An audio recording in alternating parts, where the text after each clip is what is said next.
자, 우리가 신용카드 매출 전표에 의해서 매입세액 공제되는 그러한 부분들 또 살펴보도록 하겠습니다. 우리가 세금 계산서에 의해서 거래 징수당한 매입세액만 원칙적으로 공제가 되는데 일정한 요건을 충족한 신용카드 전표다라고 하면 매입세액 공제가 되는 거고요. 현실적으로 여러분들이 사업용 신용카드를 받아가지고 홈택스에서 스크래핑 해서 받으면 이 작업을 하는 게 시간이 많이 걸리죠. 그죠? 생각보다 많이 걸립니다. 귀찮기도 하고. 자, 그런 과정에서 일정한 요건을 충족을 해야 된다라고 말씀을 드렸어요. 원칙적으로는 세금 계산서인데 일정한 사업자로부터 재화 용역을 공급받고 카드 전표를 발급받았다. 뭐 이런 얘기죠. 그래서 공제 요건을 보면 일정한 사업자가 누구냐라는 거죠. 일정한 사업자. 이 경우 일정한 사업자는 다음에 해당하지 않는 사업자다. 이렇게 얘기를 하고 있어요. 그러면 얘들은 뭐예요? 얘들로부터 받으면 매입세액 공제 안 된다 이런 취지죠, 그죠? 그런 의미입니다. 그래서 이러한 사업을 경영하지 않는 사업자로부터 세금 신용카드 전표를 수취를 해야지 매입세액 공제 받는다라는 얘기고 이러한 사업자로서 어때요? 최초의 간이과세자, 신규로 간이과세자, 그 다음에 4,800만 원의 미만 그 개인 사업자, 그죠? 얘들은 영수증만 발급을 하는 애들이었죠, 그죠? 우리가 영수증 규정을 공부를 하다 보면 그런 내용들이 있었습니다. 그래서 얘들에 해당하지 않는 그러한 사업자들을 로부터 신용카드를 발급받은 경우에 매입세액 공제 가능하다 이런 얘기고 가만히 보면 얘들은 뭐예요? 목욕, 이발, 미용업, 전세버스를 제외한 여객 운송업, 입장권 발행하는 그러한 극장, 뮤지컬 극장이나 뭐 이런 데들 얘기하는 거죠. 이런 애들은 영수증만 발급을 하는 그러한 사업자예요. 그렇죠? 그러니까 얘들로부터 신용카드 매출 전표를 받더라도 매입세액 공제가 당연히 안 되는 거죠. 세금 계산서 발급을 할 수 없는 애들이니까, 그죠? 그런 취지다 이렇게 볼 수가 있겠습니다.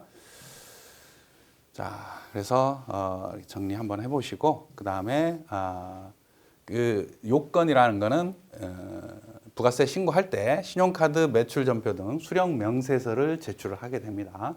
그래서 신용카드, 현금 영수증으로 우리가 매입세액 공제를 합니다라고 신고를 할 때는 이러한 수령 명세서를 첨부를 하게 되고 제출이 돼야 된다라는 얘기고 5년간 보존을 해야 된다. 매출 전표 등을 보통 이제 카드 이용 명세서가 있으면 이것도 예외가 인정이 되는 그러한 상황이다. 이렇게 보시면 될 것 같고요.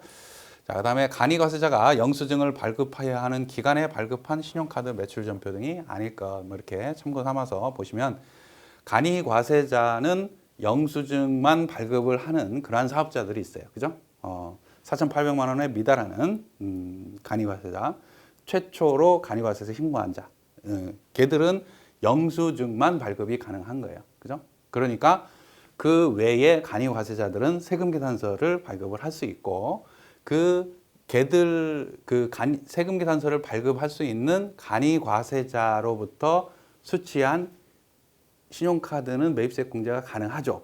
어떤 업종을 제외하고 우리가 영수증만 발급할 수 있는 그런 업종들만 제외하고 여러분들이 이쪽을 정리하기가 좀 쉽지는 않을 것 같은데 어찌됐든 제가 얘기한 거를 잘 좀 노트를 하든지 해서 정리를 할 필요가 있다.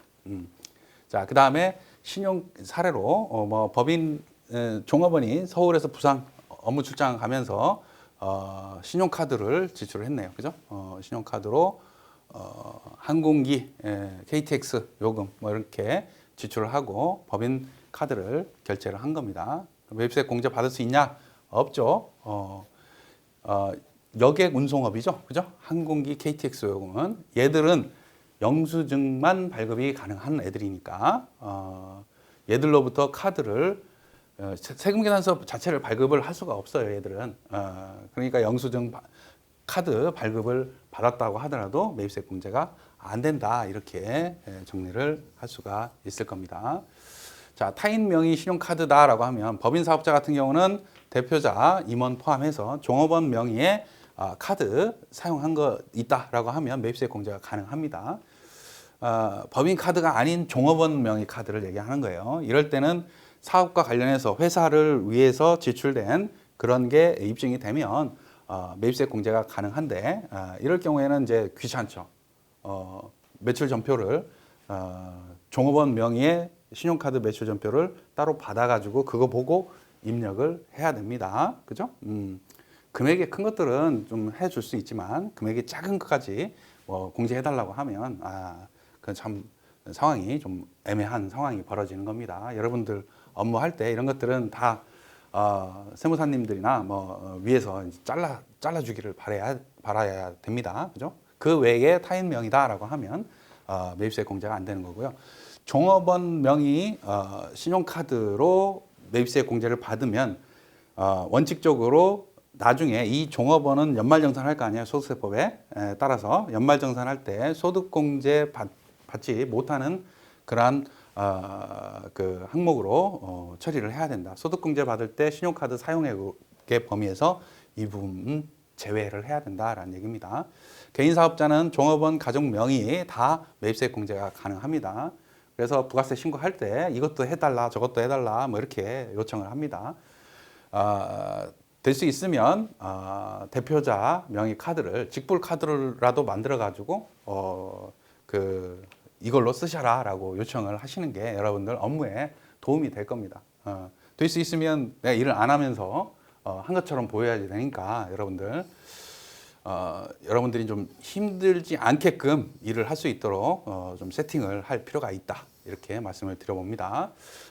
사용 내역별로 한번 정리를 해봤어요. 그래서 직원 회식비다라고 하면 매입세 공제가 가능하고요. 직원들한테 요즘에는 술 많이 안 먹고 하니까 회식 차원에서 뮤지컬을 본다든지 영화를 본다든지 뭐 이런 지출들이 발생을 합니다. 법인 카드로. 그럴 경우에 매입세 공제 되느냐? 안 된다라는 얘기입니다. 얘들은 입장권을 발행하는 사업을 영위하는 애들이잖아요. 이거는 영수증만 발급을 하는 애들이에요. 얘들로부터 세금계산서 자체를 발급을 할 수 없는 애들이니까 얘들로부터 받은 매입세 신용카드 전표는 불공제 처리한다. 접대비 당연히 매입세 공제가 안 되고요. 출장할 때 밥 먹거나 숙박비 여관으로 딱 찍혀 있어요. 그러면 물어봐야죠. 그죠? 이거는 무슨 어떤 지출 내역이냐 뭐 이런 것들을 물어보고 출장 시에 여관비다라고 하면 그 상대방 그 여관이 영수증만 발급할 수 있는 그러한 사업자가 아니다라고 하면 매입세 공제 가능하다 이런 얘기를 할 수 있는 거고요. 아까 사례에서 뭐 택시 타거나 뭐 이런 항공료 KTX 뭐 이런 것들은 매입세 공제가 안 되죠. 얘들은 뭐예요? 영수증만 발급할 수 있는 사업자니까 우체국 택배 뭐 이런 택배비 지출한 거 매입세 공제 가능합니다. 당연히. 그 다음에 고속도로 통행료 뭐 이런 것들이 참고 삼아서 디테일하지만 한국도로공사는 면세라고 해서요 매입세 공제 안 되는 거고 민자도로다라고 하면 요청해서 받을 수도 있습니다. 우리 회사가. 그다음에 주차비 같은 경우에도 비영업용 승용차의 주차비냐 아니면 그 영업용의 주차비냐 뭐 이런 식으로 구분을 해서 공제 불공제 여부를 여러분들이 판단을 할 수 있다. 이렇게 정리를 하시면 좋을 것 같습니다.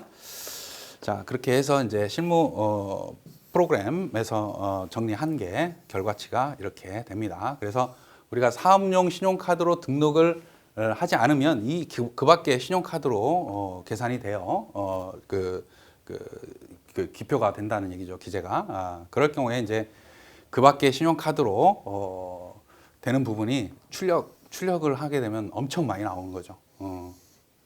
이쪽으로 가게끔 여러분들이 회사 등록, 거래처 등록에서 카드 등록할 때 사업용으로 기재를 해야 된다. 이런 걸 말씀을 드려봅니다.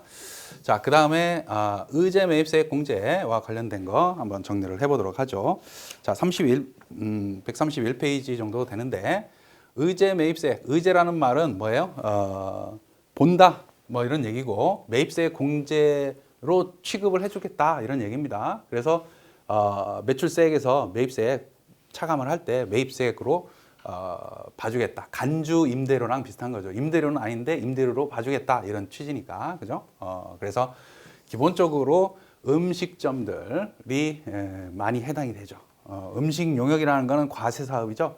근데 면세 품목인 쌀, 뭐 채소 이런 것들을 구입을 해가지고 과세 사업, 음식 용역에 사용을 하는 거예요.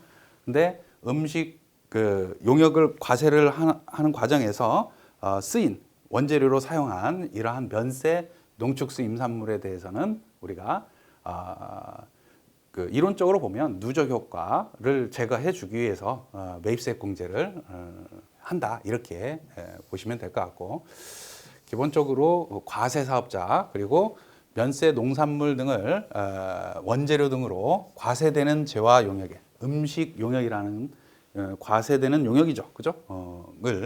로 사용한다. 라는 거고, 입증 서류를 제출한다. 의제 매입세액 공제 신고서 제출을 하는 과정에서 계산이 됩니다. 자, 이렇게 해서 의제 매입세액 공제는 면세 농산물 등의 가액의 공제율을 계산을 해서 여러분들이 이제 할 거는 뭐예요? 공제율이 얼마냐? 업종에 따라서 공제율이 달라지겠죠, 그죠?